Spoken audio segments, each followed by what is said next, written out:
Hello. Today I want to talk about two gardens.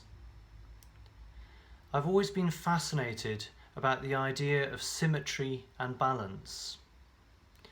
Whether you see that in the natural world, or in music, or in art, or in literature, there's something incredibly satisfying about the idea of and the experience of symmetry.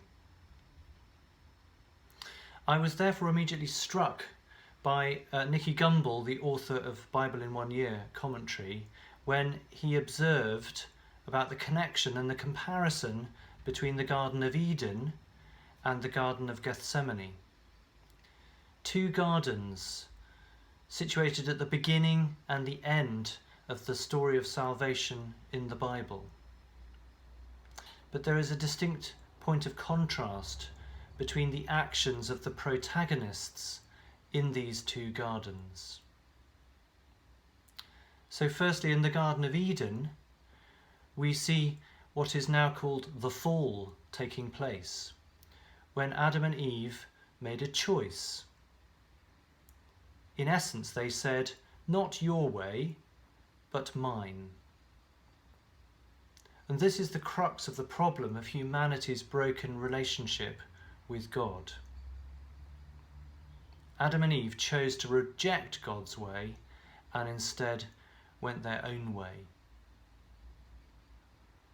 And by contrast, in the second garden, in the Garden of Gethsemane, we see the reverse taking place. Jesus makes a choice too. And he, as the representative of the whole human race, says, "Not my way, but yours."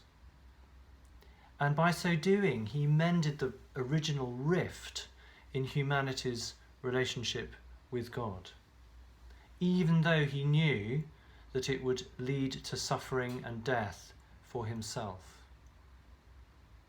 And the Christian story tells us that this suffering and death was purposeful. It had a purpose, and that was to bring about the redemption and the rescue of the whole world. So here is that beautiful symmetry of the two gardens. In the Garden of Eden, Adam and Eve said, "We'll do it our way." They wanted life, but brought death to humanity. In the Garden of Gethsemane, Jesus said, "I'll do it your way."